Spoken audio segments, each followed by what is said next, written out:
Hello dear student, myself Mohammad Imran Ansari. Dear student, today we will discuss about biomolecule part number 3rd and आज का हमारा जो topic है बच्चों, आज का हमारा टॉपिक कार्बोहाइड्रेट है। और आपको मैं बता दूं कि कार्बोहाइड्रेट जो होता है ये हमारे बॉडी के अंदर पाया जाता है और एनिमल्स के अंदर भी पाया जाता है। आपको एक और बात मैं बता दूं कि हमारे अर्थ में, हमारे पूरे पृथ्वी पर सबसे ज्यादा पाया जाने वाला जो है तो कार्बोहाइड्रेट ही है। देख सकते हैं यहाँ पर ये सारे टॉपिक्स के द्वारा, in our earth carbohydrate are found in more in number, means हमारे पृथ्वी पे सबसे अधिक मात्रा में पाए जाने वाला कार्बोहाइड्रेट ही होता है। लेकिन हमारे जो सेल्स होते हैं, कोशिकाएं जो होती हैं प्लांट के और एनिमल्स के, उन कोशिका सेल के अंदर साइटोप्लाज्म जो कोशिका द्रव्य होता है, उस कोशिका द्रव्य में अगर आप देखेंगे तो बहुत ही कम मात्रा में कार्बोहाइड्रेट पाया जाता है। समझ में आ गया? सबसे कम मात्रा में कहां पाया जाता है तो सेल के साइटोप्लाज्म के अंदर पाया जाता है। और याद रखिएगा एक और बात, सबसे ये तो कम मात्रा में पाया जाता है और इसका काम क्या होता है तो याद रखिएगा जो कार्बोहाइड्रेट होता है वह हमेशा एनर्जी को प्रोड्यूस करता है, यानी कि ऊर्जा को उत्पन्न करता है। समझ में आ गया? जैसे कि यहाँ पर देख सकते हैं यह है ग्लूकोज, ऑक्सीजन के प्रेजेंस में आप देखिए ब्रेक हुआ है किसमें, 6 CO2 और 6 H2O and 673 kilo calorie energy. देख सकते हैं आप लोग इस इक्वेशन को। अब हम लोग समझेंगे कि कार्बोहाइड्रेट जो होता है इसका निर्माण कहां से होता है, means formation of carbohydrate. Carbohydrate का निर्माण किस प्रकार से होता है, कैसे होता है, उसके बाद से हम लोग इसका वर्गीकरण मीन्स क्लासिफिकेशन पढ़ेंगे। मीन्स कार्बोहाइड्रेट को आपको डिटेल से पढ़ना है और अच्छे से पढ़ना है, समझते हुए चलना है। तो आप देखेंगे फॉर्मेशन ऑफ कार्बोहाइड्रेट, कार्बोहाइड्रेट का फॉर्मेशन कैसे होता है तो याद रखिएगा इन प्लांट मीन्स जो पेड़ पौधे होते हैं उनके अंदर, जो प्लांट के अंदर जो लीफ होते हैं, लीफ के अंदर जो क्लोरोफिल होता है जो कि प्रकाश संश्लेषण में मदद करता है, उस प्रकाश संश्लेषण की सहायता से पेड़ पौधों के अंदर कार्बोहाइड्रेट का फॉर्मेशन होता है। सिंपल है, देख सकते हैं carbohydrate made up by CH and O molecule, ये तो क्लियर है। एंड जैसे कि देख सकते हैं कार्बोहाइड्रेट मेड अप ऑफ, पहले तो ये देखिए in a plant they form in chlorophyll. कहां पे होता है ये? क्लोरोफिल के अंदर ये बनता है, और भी किसके? पत्ती के क्लोरोफिल के अंदर बनता है क्या? कार्बोहाइड्रेट। बाय द प्रोसेस आप देख सकते हैं आप लोग प्रकाश संश्लेषण मींस फोटोसिंथेसिस। सेकेंड पॉइंट है कार्बोहाइड्रेट मेड अप ऑफ, देखिए कार्बोहाइड्रेट जो होता है कार्बन, हाइड्रोजन और ऑक्सीजन, ये तीन चीजों से मिलकर बना होता है। और इसका फॉर्मूला अगर आप देखेंगे तो कुछ फॉर्मूला जो होता है कार्बोहाइड्रेट फॉलो करता है, कुछ कार्बोहाइड्रेट ऐसे भी होते हैं जो इस फॉर्मूला को फॉलो नहीं करते हैं, इस बात को भी याद रखिएगा। The empirical formula of carbohydrate are CnH2nOn, याद रखिएगा CnH2nOn जो होता है वो कार्बोहाइड्रेट का फॉर्मूला होता है, या आप इसको ऐसे भी कर सकते हैं CnH2O और ब्रैकेट में इसको आप N कर सकते हैं। समझ में आ गया? उसके जस्ट बाद से यहाँ पे आप देख सकते हैं ग्लूकोज है, ग्लूकोज का फॉर्मूला CnH2n के अकॉर्डिंग कैसे रखा गया है, अगर n = 6 मान लेंगे तो C और n के जगह पे 6 हो जाएगा, और 2n है तो 2 में n का मतलब 6 से मल्टीप्लाई करेंगे तो 12 हो जाएगा। देख सकते हैं 12, और n का मात्रा अगर यहाँ पे रखेंगे O के पास तो आप देखेंगे 6 हो जाएगा, मीन्स C6H12O6 हो जाएगा, मीन्स ग्लूकोज। वैसे ही अगर और भी आप मान सकते हैं, जैसे कि मैंने मान लीजिए यहाँ पे क्या माना, 6 माना था, वैसे ही आप मान लीजिए आप 4 मान लीजिए, n बराबर 4, तो n बराबर 4 मानेंगे तो CnH2n और ON, यही है ना। अगर इसको आप मानेंगे तो n के जगह पे क्या माना था n, तो C4 हो जाएगा, H2 2 जा 4 मीन्स 2 में 4 से मल्टीप्लाई करेंगे 8 हो जाएगा, एंड O8 मीन्स C4 और H8 और O8, ये भी एक तरह का आपका कार्बोहाइड्रेट बन जाएगा। अब आप देखिए बट सम कार्बोहाइड्रेट, कुछ ऐसे भी कार्बोहाइड्रेट होते हैं जो कि इस एम्पेरिकल फार्मूला को यानी मूलानुपाती सूत्र को प्रदर्शित नहीं करते हैं, यानी कि उसको शो नहीं करते हैं, उसको फॉलो नहीं करते हैं। जैसे कि आप देख सकते हैं रैमनोज, तो रैमनोज क्या होता है, C6 होता है, H12 होता है, लेकिन O5 होता है। फॉर्मल्डिहाइड देख सकते हैं HCHO, ये सब क्या होते हैं, ये कार्बोहाइड्रेट पूरी तरह से नहीं होते हैं, इसलिए इनको दूसरे कैटेगरी में रखा गया है। ठीक है ना, एल्डिहाइड एंड कीटोन के फैमिली में रखा गया, जो कि आप आगे पढ़ेंगे। यहां पर देखेंगे कार्बोहाइड्रेट मेक, याद रखिएगा जो कार्बोहाइड्रेट होते हैं एक 1% भाग बनाते हैं किसका, हमारे शरीर का। मीन्स हमारे शरीर का जो 1% भाग होता है वो कार्बोहाइड्रेट बनाता है। समझ में आ गया। उसके बाद से देख सकते हैं 1 ग्राम कार्बोहाइड्रेट के अंदर 4.1 किलो कैलोरी या 17.4 किलो जूल एनर्जी होता है। इसको भी याद रखिएगा। उसके बाद से ऑल कार्बोहाइड्रेट, जितने भी कार्बोहाइड्रेट होते हैं वो पानी के अंदर घुलनशील होते हैं, लेकिन कुछ ऐसे भी कार्बोहाइड्रेट होते हैं जो पानी में घुलनशील नहीं होते हैं, जैसे कि स्टार्च यानी कि मंड। और यहाँ भी देख सकते हैं इन आवर बॉडी, हमारे शरीर के अंदर लगभग 60 से 80% जो होता है एनर्जी कहाँ से मिलता है, तो कार्बोहाइड्रेट से। जो कि हम लोग जब भोजन करते हैं उस भोजन में जो कार्बोहाइड्रेट होता है उसकी सहायता से हमारे शरीर के अंदर एनर्जी प्रोवाइड होता है। समझ में आ गया। उम्मीद करता हूं कितना बात आपको समझ में आ गया होगा। क्लासिफिकेशन ऑफ कार्बोहाइड्रेट हमारा अब जो टॉपिक है, क्लासिफिकेशन ऑफ कार्बोहाइड्रेट, मतलब कि कार्बोहाइड्रेट का वर्गीकरण किस प्रकार से होता है, कैसे होता है, कहाँ होता है, इन सब के बारे में हम लोग को डिटेल से अब समझना है। अब आइए हम लोग इसको स्टार्ट करते हैं। सबसे पहले बच्चों आपको मैं बता दूं, अकॉर्डिंग टू सैकराइड, मतलब कि जो सैकराइड होता है उसके अनुसार कार्बोहाइड्रेट को 3 भागों में बांटा गया है। 3 भाग कौन कौन से हैं, तो ध्यान से समझिएगा।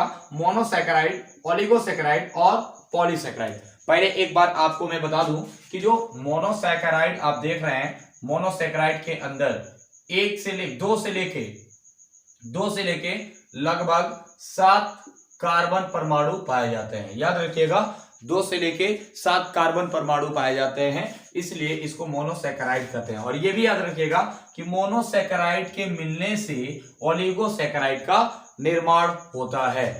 मोनोसैकेराइड के मिलने से बहुत सारे मोनोसैकेराइड मिलके और ओलिगोसैकेराइड का निर्माण करते हैं। और याद रखिएगा जो ओलिगोसैकेराइड होता है ये 2 से 10 कार्बन परमाणु से मिलकर बना होता है।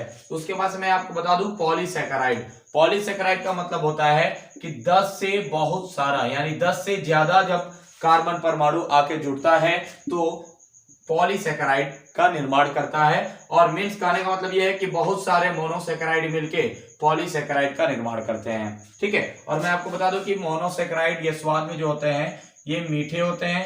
ठीक है। और ये भी स्वाद में कैसे होते हैं, मीठे होते हैं, लेकिन ये स्वाद में मीठे नहीं होते हैं। ये बात याद रखिएगा। अब आइए हम लोग पहला स्टार्ट करते हैं मोनोसैकेराइड। और मोनोसैकेराइड होता क्या है, तो याद रखिएगा। सबसे पहले मैं आपको बता दूं, मोनोसैकेराइड कार्बन, हाइड्रोजन और ऑक्सीजन से मिलकर बना होता है।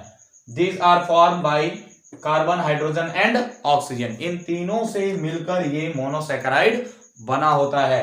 दूसरा है टॉपिक हमारा, these are sweet in nature. समझ में आ गया, मतलब कि ये मीठे स्वभाव का होता है, इसीलिए इसी प्रकृति के आधार पे इसे हम लोग शुगर यानी कि शर्करा भी कह सकते हैं।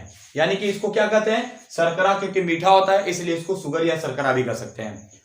It is 3 to 7 carbon. मैं आपको 2 यहां पर बता दिया हूं, याद रखिएगा।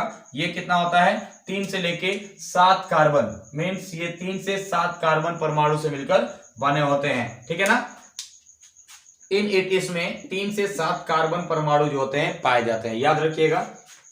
अकॉर्डिंग टू कार्बन नंबर, यानी कि कार्बन नंबर के अकॉर्डिंग इनको कई भागों में बांटा गया है, आप देख सकते हैं। सबसे पहले ट्राइयोस।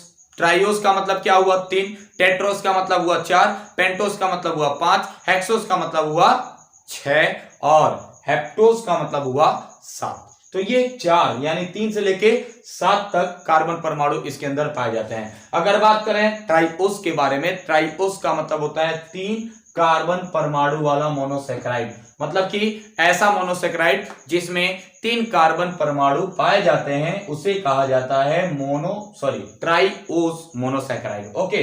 जैसे एग्जांपल पे देख सकते हैं dihydroxy acetone and glycocalyx. Glycocalyx कहां पाया जाता है, तो आपको बच्चों पता होना चाहिए, जो बैक्टीरिया होते हैं, बैक्टीरिया के अंदर 3 लेयर पाया जाता है। सबसे जो बाहर का लेयर होता है उसको कहा जाता है ग्लाइकोकैलिक्स, फिर आता है सेल वॉल और लास्ट में आता है सेल मेम्ब्रेन। 3 होता है उसके अंदर। तो सबसे बाहर का जो होता है ना वो भी एक तरह का ग्लाइकोकैलिक्स होता है, मीन्स वो ट्राइओस से बना होता है, मीन्स ये एक तरह का मोनोसैकेराइड है। ओके। टेट्रोस, टेट्रा का मतलब होता है 4। सिंपल सी बात है कि अगर आपको मैं बता दूं, अगर मोनोसैकेराइड 4 कार्बन परमाणु अणु से मिलकर बना होता है, परमाणु से मिलकर बना होता है, उसे कहते हैं टेट्रोस। टेट्रोस का एग्जांपल होता है इरेथ्रोस एंड इरेथ्रोलोस। क्या होता है? इरेथ्रोलोस। अब हम लोग बात करेंगे पेंटोस के बारे में। तो पेंटोस के बारे में थोड़ा सा याद रखिएगा, पेंटोस जो होता है 5 कार्बन परमाणु से मिलकर बना होता है, इसलिए इसको पेंटोस कहा जाता है, जैसे कि डीएनए और आरएनए। आपको मैं बता दूं, जो डीएनए होता है, डीएनए एक प्रकार का आनुवांशिक पदार्थ होता है जो कि माता पिता से जो लक्षण होता है वो संतान में स्थानांतरित करने का काम करता है, उसे कहते हैं डीएनए। जबकि जो आरएनए होता है, आरएनए कुछ वायरस के अंदर आनुवांशिक पदार्थ का काम करता है, जैसे कि मान लीजिए TMV, tobacco mosaic virus, influenza virus, इन सब के अंदर जो होता है, जो आरएनए होता है, ये आनुवांशिक पदार्थ होता है। अब ये आनुवांशिक पदार्थ होता क्या है, तो मैं आपको बता दूं, जो आनुवांशिक पदार्थ होता है वह माता पिता से जो लक्षण होता है, लक्षण मतलब मान लीजिए फेस कैसे दिख रहा है, बॉडी का साइज कैसे है, लंबाई कैसी है, इस चीज को डिसाइड करता है, उसके बच्चों के अंदर साफ साफ दिखाई देता है। ये डीएनए और आरएनए का काम हो गया। मतलब कि ये पेंटोस शुगर होते हैं, 5 कार्बन परमाणु से मिलकर बने होते हैं, इसलिए इसको पेंटोस शुगर के नाम से जाना जाता है। अगर डीएनए है तो इसको डीऑक्सीराइबोस शुगर कहा जाएगा, और अगर आरएनए है तो क्या कहा जाएगा? सिंपल है, राइबोज शुगर। डीएनए तो डीऑक्सीराइबोस शुगर, आरएनए तो राइबोस शुगर। ओके, अब बात करेंगे हेक्सोस। हेक्सोस का मतलब होता है 6। अगर मोनोसेक्राइड 6 कार्बन परमाणु से मिलकर बना होता है, उसे कहते हैं हेक्सोस, जैसे कि मान लीजिए ग्लूकोज और फ्रक्टोज। आपको मैं बता दूं, जो ग्लूकोज होता है, ग्लूकोज को ग्रेप शुगर के नाम से भी जाना जाता है। किस शुगर के नाम से? ग्रेप शुगर के नाम से भी इसको जाना जाता है। क्यों? क्योंकि ये अंगूर के अंदर सबसे ज्यादा पाया जाता है, अंगूर के अंदर पाया जाता है, इसलिए इसको ग्रेप शुगर भी कहा जाता है। याद रखिएगा, आप इसको ग्रेप शुगर या ग्रेप शुगर भी कह सकते हैं। क्यों? क्योंकि ये अंगूर के अंदर पाया जाता है। ठीक है। और अगर बात करें हम लोग फ्रक्टोज, तो फ्रक्टोज मैं बता दूं कि फ्रूट्स के अंदर यानी फलों के अंदर सबसे ज्यादा पाया जाता है, इसलिए इसको फ्रूट शुगर भी कहा जा सकता है। ठीक है, मीन्स फ्रक्टोज को फ्रूट शुगर कह सकते हैं, ग्लूकोज को ग्रेप शुगर कह सकते हैं, और भी बहुत सारे आते हैं। ठीक है, उसके बाद से आता है बच्चों लास्ट में हेप्टोज। हेप्टोज का मतलब होता है, वैसे ही देख सकते हैं 7, मतलब कि ऐसा मोनोसेक्राइड जिसके अंदर 7 कार्बन परमाणु पाए जाते हैं, उसे क्या कहा जाता है? हेप्टोज। समझ में आ गया? अब इसका एग्जांपल देखेंगे तो सिट्रोहेप्ट्यूलोज, सिट्रोहेप्ट्यूलोज इसका सबसे अच्छा एग्जांपल होता है। उम्मीद करता हूं बच्चों कि इतना बात आपको समझ में आ गया होगा। इसके बाद से बहुत जल्दी हम लोग नेक्स्ट वीडियो के बारे में बात करेंगे, जो कि पार्ट नंबर 4 होगा। आज के लिए इतना ही रहने देते हैं। Thank you for watching this video.